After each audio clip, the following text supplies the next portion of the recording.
Hey folks, Eddie from Totally Wired Guitars here, and I hope you have been enjoying the must-have guitar tools series. Since we've already started to touch on the topic, we might as well get into tools for doing fretwork. Now, I do not advise that you immediately go out if you have absolutely no experience whatsoever and start trying to do your own fretwork on your own prized guitar at home. Fretwork is really easy to screw up if you do not have the experience. So my recommendation for folks who want to start to get into doing their own fretwork at home is definitely to have like a budget guitar that you can test on, practicing on budget necks that you can swap out onto another bolt-on style guitar. Those are the things that I highly recommend that you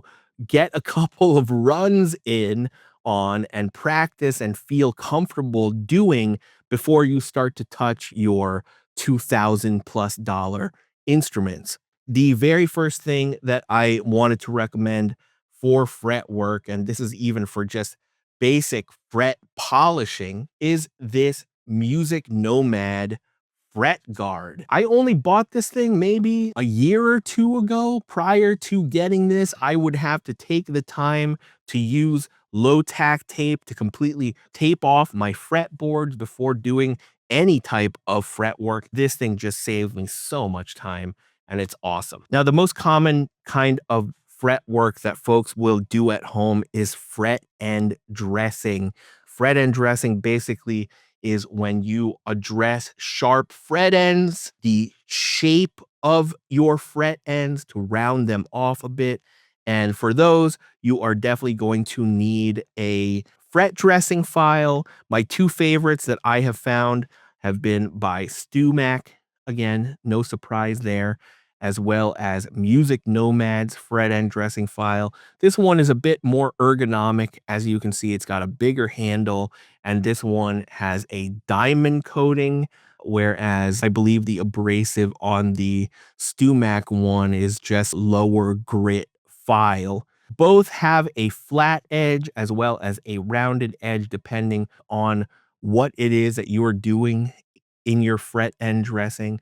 I think as a creature of habit, I probably use the StewMac one more. I've had this one for well over a decade and a half, probably. It's still sharp. I haven't needed to replace this one yet, even after all that time. This one I got more recently in combination with their crowning file. So I haven't had as many hours using the Music Nomad one, but yeah, both of them do the job very well. Now, the next thing for getting some fretwork done is obviously tools to do fret leveling. And I have bigger leveling bars that I have used in the past, but more recently, I've been using these smaller under the string style fret leveling bars. Now, this one is from StewMac. This is the fret bar. It's fantastic because sometimes, as they explain in their own video, you cannot see certain issues arise unless you have a neck under tension. This is fantastic because it also has these risers to help you bring these strings up just enough to comfortably work with this thing as you are leveling out your frets. You can attach very easily just your adhesive sandpaper to the bottom of this fret bar. And this is my go-to alongside another one that I have, which is a diamond coated one. It's a little bit longer than this, and this one is 600 grit. I typically will start with 400 grit if I have to deal with deeper grooves on a guitar's frets, but this 600 one works really well. I'll have to find the link to this and I'll put it down in the description below. I think this was fairly inexpensive and really does the job fairly well. Now, after you're done leveling, you're clearly going to want to bring the crown or that round, smooth shape back to your frets. And so you are going to need a fret crowning file. And here I've got two examples. One of them is from Fret Guru. This is the Dagger 2.0.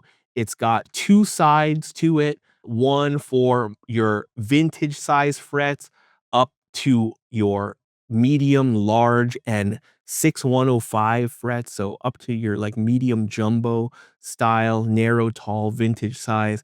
And then you've got the side for your larger frets. This I've used for a long time. It compares favorably with StewMac's Z file, which I also used for a long time until I managed to friggin' lose it. And I didn't feel like paying that same money again. So I got the Fret Guru. Actually, I think this was gifted to me by another luthier friend after they had heard that I had lost my Z file. So I've been using this for a long time, and this is fantastic. More recently, I got the Music Nomad S file, and this is great. It's diamond coated, so it really takes down frets quite quickly, and it's got a safety down the middle. So typically when I am crowning frets, I remark the tops of my frets using a Sharpie so that I know that I'm done once that line up at the top is like very, very, very slim or almost non-existent. Now, this prevents you from even having to take that step because there is a safety where on the very, very center, there's a very, very narrow, non-abrasive strip there that lets you know when you are done. And once you reach that point, you are no longer shaving off material on your frets with this. So I highly recommend the Music Nomad S file. On top of it, it's just got this nice rubber grip to it. So it's a lot more comfortable to use than, say, the Fret Guru one. And yeah, both of them get the job done, as well as this StewMac Z file. I need to replace that because I actually do miss it. Another thing that you may need to do, maybe even prior to dressing your frets, is to bevel the fret ends. The Music Nomad B file is fantastic for this. It basically slides and glides over your fretboard like this. As you can see, it's very similar to a radiused block, and you've got two angles for which you can attach the file. The more straight angle is for taking down fret sprout. And then the other one, the more angle, I think it's maybe a 45-degree angle, is to help to give you the bevel on your frets in the case that they either aren't already there or need some touching up for whatever reason. Say you maybe replaced some frets or something. So the Music Nomad B file, I actually, for even more control, sometimes will just unscrew the file from the B file, and I will just use the file to take down the fret sprout without the wooden block, and it works well that way too. It also has two sides. One is like a more aggressive grit, and the other is a little bit smoother, depending on how much of a job you need to do with this thing. So the Music Nomad B file, another high recommendation here. Now, one other thing that I use for doing spot leveling is this StewMac fret kisser. And this thing is just so damn handy if you only have to level, say, one fret. You have one high fret or two or three, and you don't need to level the entire board. This thing is fantastic. So basically, it is shaped exactly like a fret rocker. So depending where on the fretboard that you need to take the fret down, you use that edge that you need, and you basically can then the sides here that do not have the abrasive are the parts that will then rest on the frets that you are trying to grind the height of the high fret down to. And after you get to that point, you will just feel that it's no longer grinding. I've had this one for a while now and gotten so much use out of it. And it is the perfect thing for doing spot leveling. StewMac doesn't make cheap stuff, but unfortunately, they are the only place that you can get certain things because they've innovated in the guitar repair space as such. There are other ways, obviously, to get that same job done, but just the ease of getting the job done with a tool like this has, over a very short amount of time, paid for itself. So I highly recommend the StewMac Fret Kisser for those kinds of jobs. Now you're done. You have leveled, you have crowned, you have beveled, you have dressed your fret ends. It's now time to polish those frets, and there's a number of ways that you can do it. My two favorite ways to polish frets is using, firstly, these micro mesh pads. These go from 1,500 all the way up to 12,000. These ensure a mirror-like shine, getting rid of all of these scratches and tooling marks that may have been left behind during your leveling process. These are fantastic. They're fairly inexpensive. These are basically the same kind that you can get from StewMac. I think I might have gotten these from Amazon, but they're great. They last a long time, and they are my go-to approach alongside, again, that Music Nomad fret guard, using these one grit at a time, going up methodically, up and down with these, helps to bring back that new fret feeling and look. Another way that some folks like to do fret polishing is using a Dremel. If you're trying to get into doing your own guitar work, having a Dremel is definitely a multi-purpose tool that does get a lot of use. And if you attach one of these polishing wheels, I think these are made of wool, and if you use it alongside some polishing compound like this Jaguar's Ultra Cut compound, it also does a fantastic job at bringing back that mirror-like shine and getting rid of any scratches that may have been left on your frets. In addition, I use the Dremel tool for a lot of other things in guitar work. I use it sometimes for taking down some of the material on nuts before I start to get into using hand files. And yeah, I just think that a Dremel is just so useful if you have to open up cavity and you don't want to get out the whole router because you just need to shave off a little bit of material. The Dremel tool is just fantastic. This one is battery operated. This one wasn't very expensive. I think this was like maybe 30 or 40 bucks. This is the 7350. I definitely could use more horsepower, and I have a more expensive and powerful corded version for that purpose. But for just routine things and things like fret polishing, this Dremel tool comes in handy very often. Now, one other thing that folks use to polish frets sometimes are these fret erasers.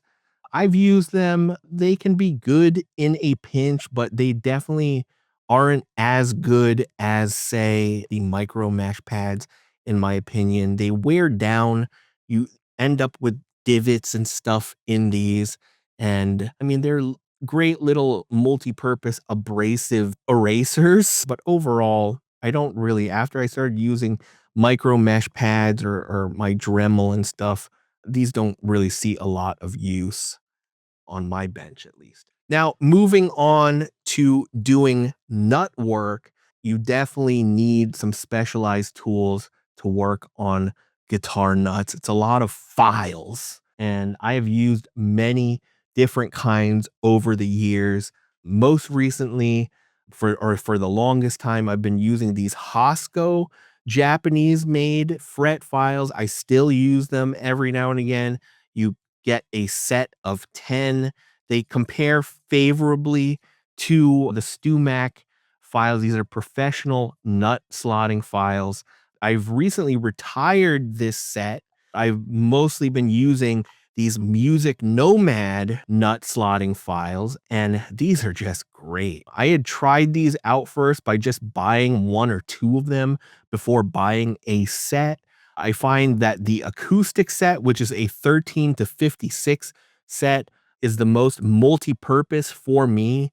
I didn't end up buying their entire full set. I may still do that in the future, but these ones do anything from 10s all the way up to 13s. And these are just really fantastic. They're really easy to use. The diamond coating on the files themselves, like cut through bone, like it's butter. You do not also need to use the handle as they snap off. So if you need to do more precise work and you want a closer feel as you're doing your work, you can take them out of the little handles. I cannot recommend these nut files enough. They make doing nut work so easy. And unlike the traditional nut files, which sometimes when slotting bone nuts with these, you can just really feel like the edges of this start to catch, because the only part that's abrasive on these more traditional nut slotting files is the edge. Whereas the Music Nomad ones kind of taper almost like a knife, but the sides of the file also have some abrasive to them. So that really helps these to glide as you're slotting, and it doesn't catch the walls of the nut in the same way as these ones do. So yeah, that's probably why the Music Nomad ones are my top pick if you are looking for some professional nut slotting files. In addition to having nut slotting files, I think at minimum, it's important to have two things. The first thing that you want is a calipers. And I wouldn't skimp on buying calipers. Like this one here is like a cheaper type of digital caliper. It's not super accurate. It's very cheap and flimsy. I think this one is from Amazon. And I don't even know where the battery cover went because it easily comes off.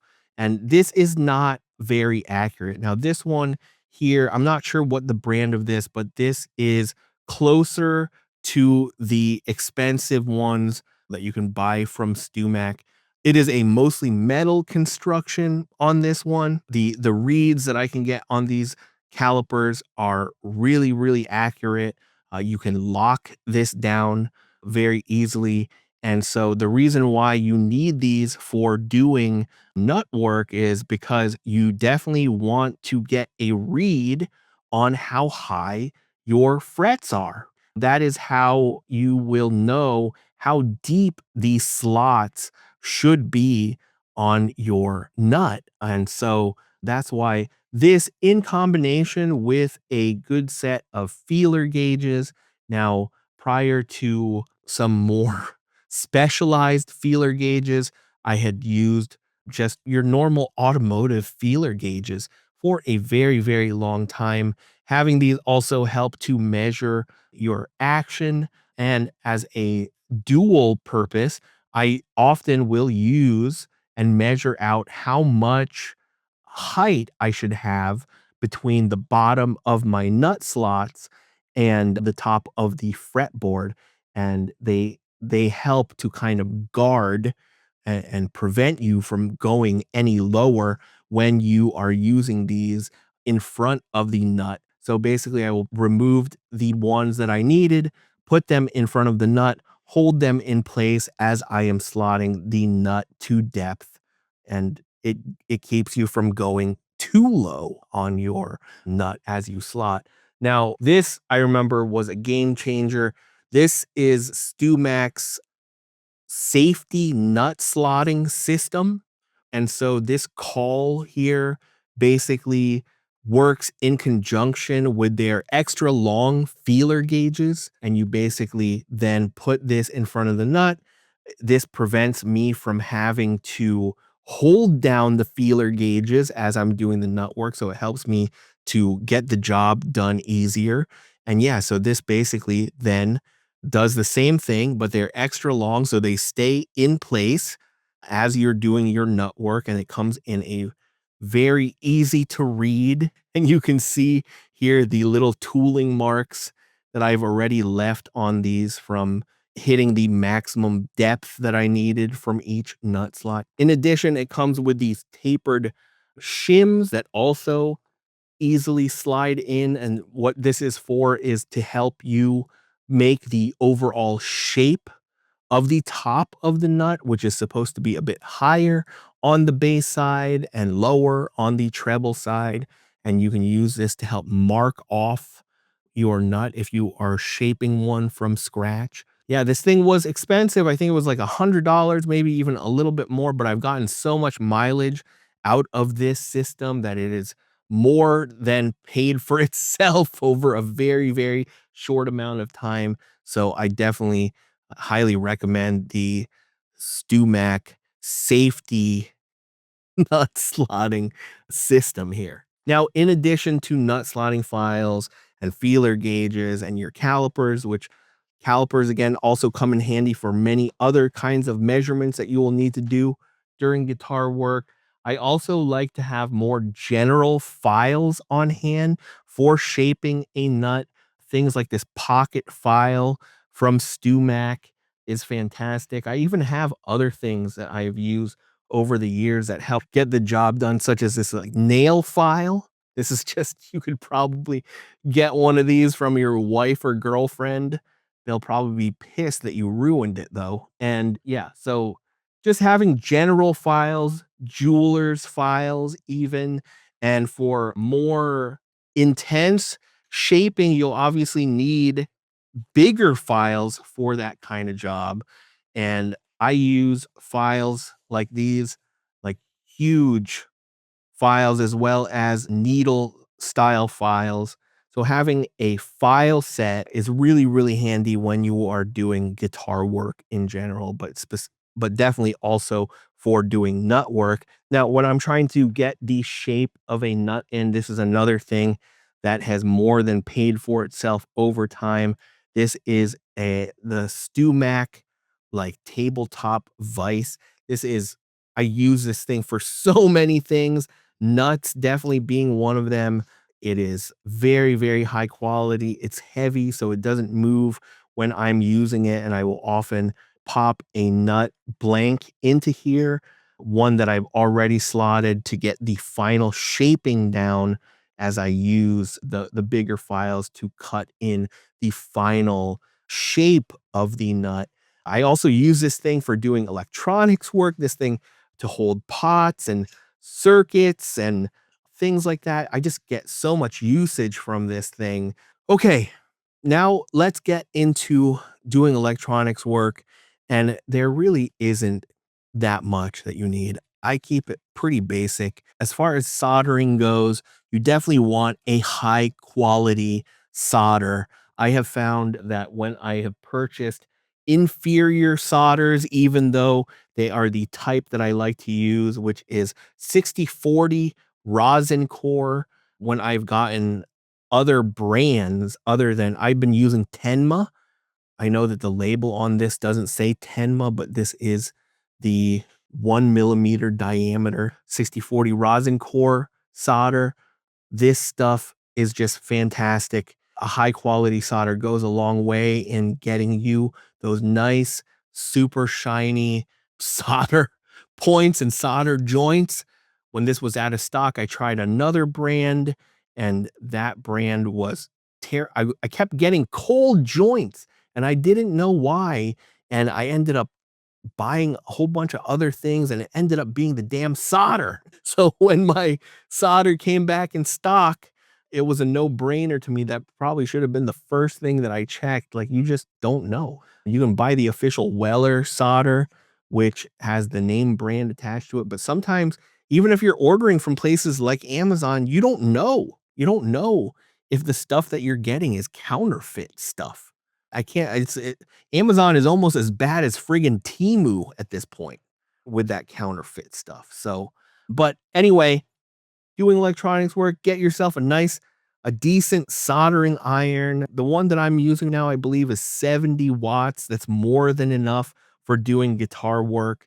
It's nice to have something to rest your soldering iron on. This has an auto standby feature on it. I believe this thing it couldn't have been more than $100. I've been using this for some time. I have other soldering irons, but this one is fantastic, just very consistent. You can dial in the temperature exactly as you need, but those are luxuries, I guess. But if you're serious about doing guitar work, as the saying goes, buy nice or buy twice. And this Weller soldering station is awesome. I love it. Obviously, having I don't even know what the hell this thing's called. This is the thing. It's like a basically like a Brillo pad for you to clean off your soldering iron tip. I really like having this bigger one rather than the smaller ones that sometimes come with the soldering station, the more generic soldering stations. You can very easily replace the pad inside of this thing. Use that. And then also for doing electronics work, you're definitely going to want to have some deoxit on hand because sometimes you just need some contact cleaner. If you've got scratchy pots, intermittent switch, sometimes the deoxit D5, a shot of that into your pots and then turn them, or a shot of this onto your switch and then toggle it, will get rid of the oxidation that has led to those crackles and like fuzziness and intermittent operation. So deoxit D5 is a must if you are doing guitar electronics work. In addition, some folks like to also have flux paste on hand. This is great. I mean, usually I don't need extra flux paste, but sometimes if I need to solder onto the side of a switch or something, having some flux and putting that down first before applying the solder helps to facilitate a stronger bond quicker without having to overheat your electronic components. And then various things for desoldering are also important because sometimes maybe you get too much. And I've used this bulb, this thing I've had for forever. It gets the job done, but the very narrow hole at the tip requires constant cleaning, so it's kind of annoying. This one is a loaded solder sucker, and it does that kind of thing. You basically press it down, and once you are at the place that you need to suck up some solder, you press the button. It gets the job done pretty well. This was fairly inexpensive. Again, I think this was an Amazon buy a while ago. It doesn't necessarily do the job any better than this thing, but it definitely pulls more air in a quicker amount of time than this and requires less maintenance, at least in my experience so far. And then you can get yourself also a desoldering braid or a solder wick. And basically you just use this to wick your solder onto to remove it from whatever it is that you're trying to remove solder from. I have had sets of what are called helping hands. So helping hands are basically like alligator clips with flexible arms that you can then position and hold onto little components. But honestly, I mostly just use the vise. I feel like the weighted vise just really, really holds down the things that I'm soldering in place so much better than any of those helping hands tools, which are easy to kind of like shift. And the alligator clips aren't the best at holding, especially heavier components. So yeah, having the little StewMac vise here is what I use constantly for those. Aside from that, I think if you're doing full rewires, having high quality Gavit cloth covered wire, at least for me, is a must. I don't like using PVC coated wiring for any custom wiring jobs that I'm doing. I constantly have to work with that kind of wiring for people that don't want their guitars wired, that need electronics work, but that stuff just melts like really easily. It's not fun to work with. It doesn't stay in place. You need to strip out the wire instead of pulling back the cloth to reveal wire. So it's just a lot more inconvenient to me than is necessary. So, oh, the only other thing that I usually have handy when I am doing soldering work, I use this set of tweezers, but sometimes in a pinch, I'll also just use a screwdriver. Sometimes you need to hold down your wire to actually solder. And then because if you let go of your soldering iron, you're not holding down the wire with anything, then the wire is just going to pop off. So I just have this handy set of like needle nose tweezers for that job.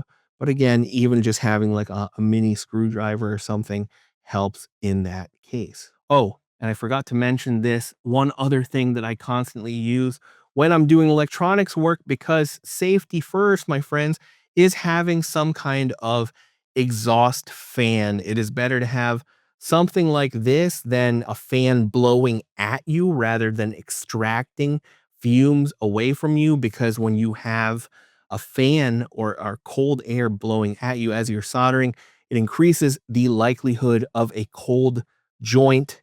And so you don't want that. So that's something that I use. And we are now getting to more specialized tools that you might need for specific jobs.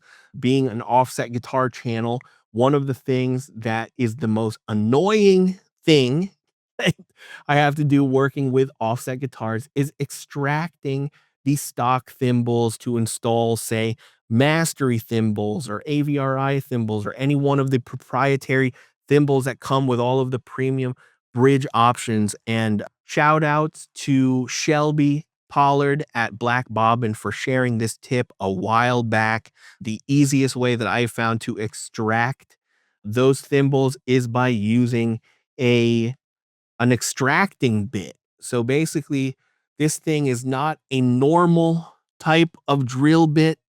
You can see there, this is specifically made for extracting things. You can get this Irwin Hansen set for fairly inexpensive, and it's got a variety of sizes. 9/64. This 9/64 bit is the one that I use most often for extracting thimbles. So I couldn't live without this. I mean, you got to watch out though with these things. Sometimes those thimbles will get stuck on the end and it takes a bit.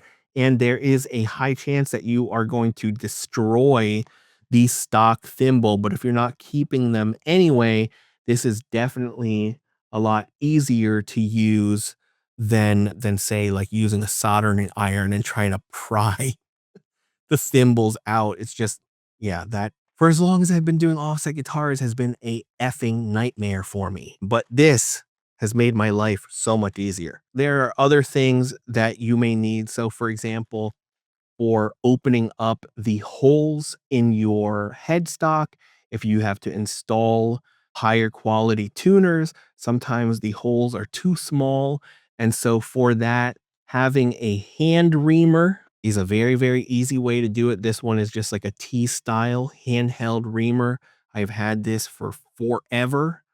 It's still sharp even after all these years, and you basically just use it. You got to be careful though with this thing because it opens up holes quite quickly. So definitely continue to check your work as you open up those holes. I also use this sometimes to open up control plates, pick guards, stuff like that. It comes in handy for a lot of stuff.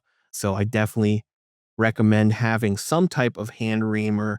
Now, if you want to get the job done a lot faster and you are open to, I guess, a little bit of risk, you have a steady hand on the drill trigger, you can buy these stepped bits. They basically do the same thing as a reamer, but they have different steps on them. And you can see what each little ring on the stepped reaming bit is, like what the measurement is. So this one goes from, I don't know, it goes all the way up to 7/8 of an inch from, it goes from 3/11. I can't even read, but very small to very big.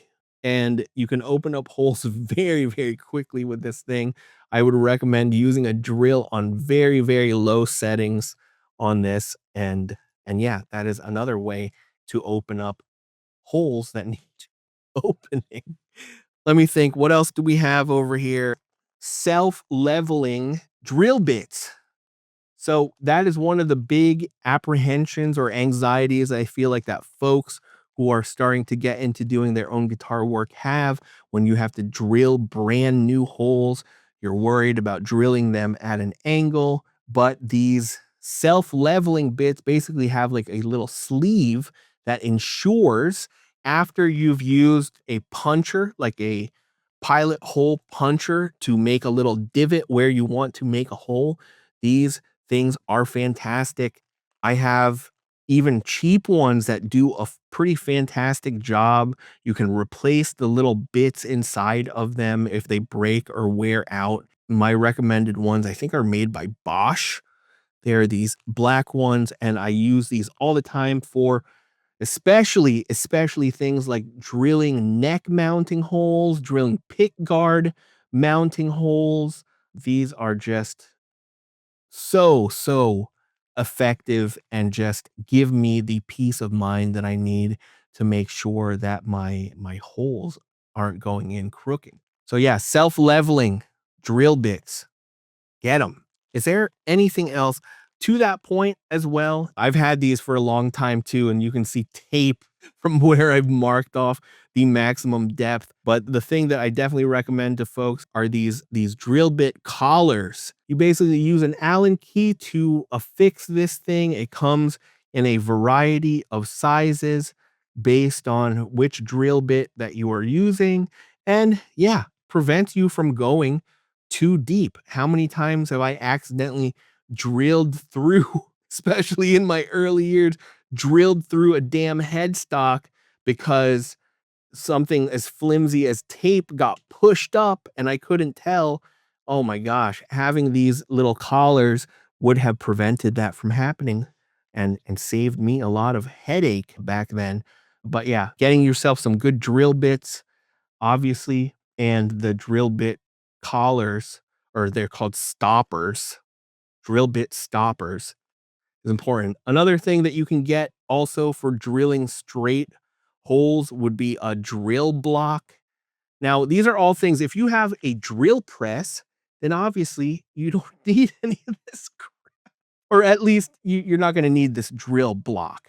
The drill block is another thing that if you need to make pilot holes and you want to drill them straight, it's fairly inexpensive. I think this thing's like $10, but it's seen a decent amount of use. Especially, I had used this before I discovered the self-leveling drill bits. So that's another thing that you can get. I guess let's just get into just the miscellaneous now of things that I am constantly using in the shop. The first thing is a set of monkey pliers. As an offset guitar tech, these are very important, in addition to also having a tabletop vise. I use this vise a lot as well. This just mounts onto your bench here, but these are really important for me. I mostly use this to give the ends of the vibrato arms like a little kink or bend. I like it better than the hammer method.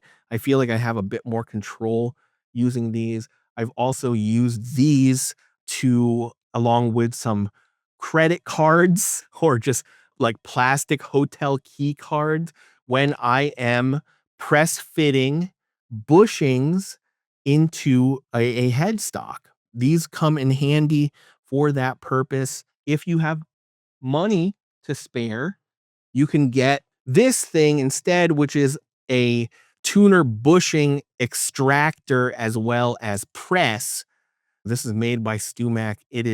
I have mixed feelings about this tool. This is an expensive, I guess, dual use tool. It hurts to use. I don't know. Maybe I'm getting old and I'm just not as strong as I used to be. But this is just, it's not as effective to me as using the old two credit cards and the monkey pliers trick. But this thing is handy for extracting some bushings, like very common ones. But the funny thing that I found was like on Japanese models, for whatever reason, neither this attachment for this or the one that's included were able to get through the back of the headstock because the holes were just way too narrow. So that didn't work out. But basically, it's very easy to use this thing. You put this from behind, and if you have enough arm and hand strength, this goes over the top of the bushing, and then you press down and voila, it pops those bushings out. There's no damage done. Two, it also comes with some kind of face protector. There's a little plastic card that this system comes with, as well as like a rubber grommet that helps to protect your headstock even further. It gets the job done. I don't use this as much as I use this. That's all I'll say. But it gets the job done.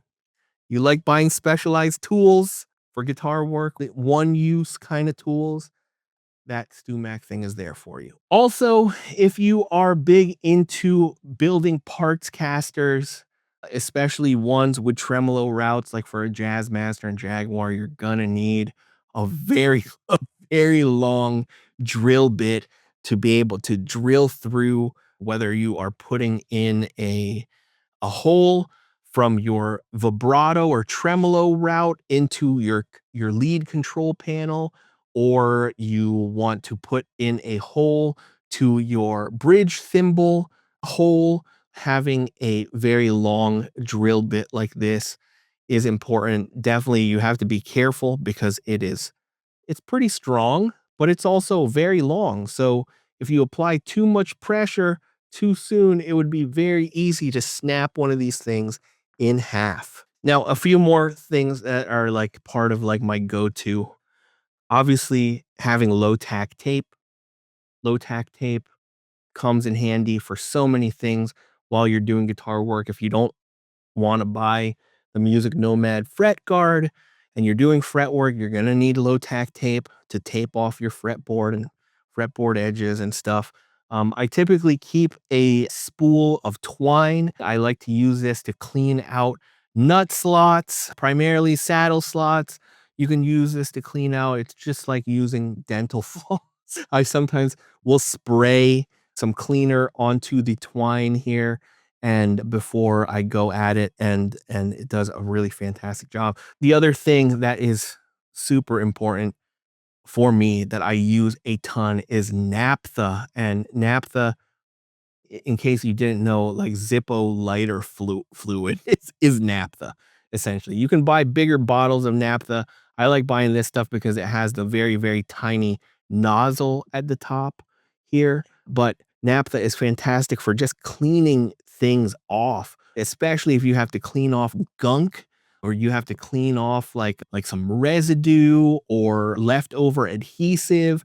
Obviously, you'll want to have some kind of, if you're using a lot, you're gonna wanna have some kind of NIOSH, like, mask to protect yourself because you don't wanna inhale a ton of this stuff, but this stuff works better, in my opinion, than Goo Gone. You will wanna use this if you're applying headstock decals, for example. You wanna clean off any oils and stuff that are on the headstock. Naphtha is just like I constantly have to have naphtha. Tight Bond, like wood glue, is a go-to. I will use this, like, two little bits of this, for example, if I am putting in a nut. The other thing that some folks use for that purpose is just normal old white glue or even the clear Elmer's glue. That works. Wood glue is also fantastic if you have to fill and drill.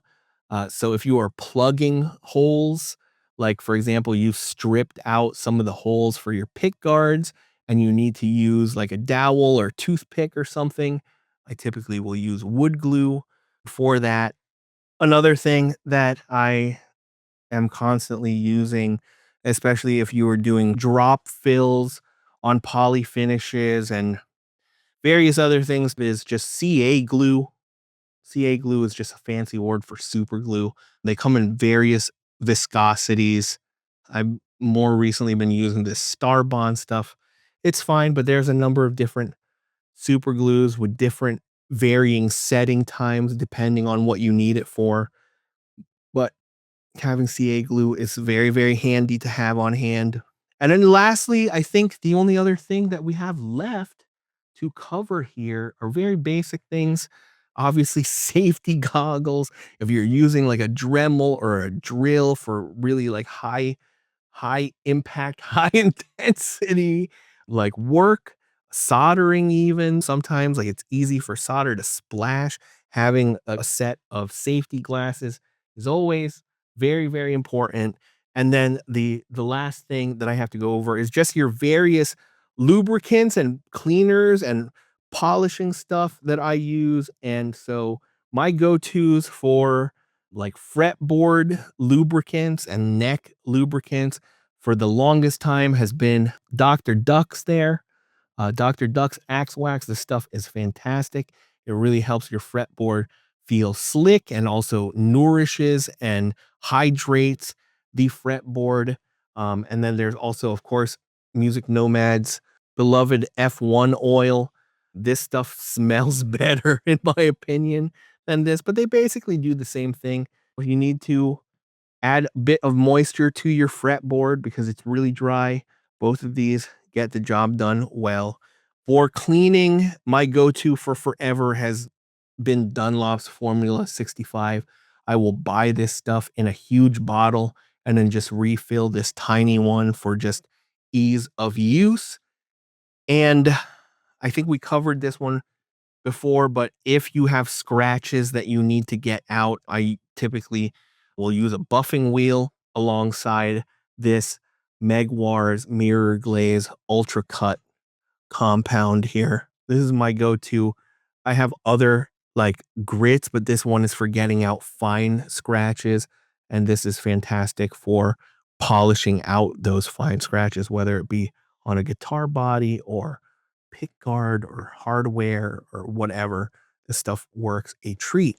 Okay, so I think that is that was if that wasn't comprehensive, especially for doing your own at-home guitar work, then my goodness, I am likely to have missed things.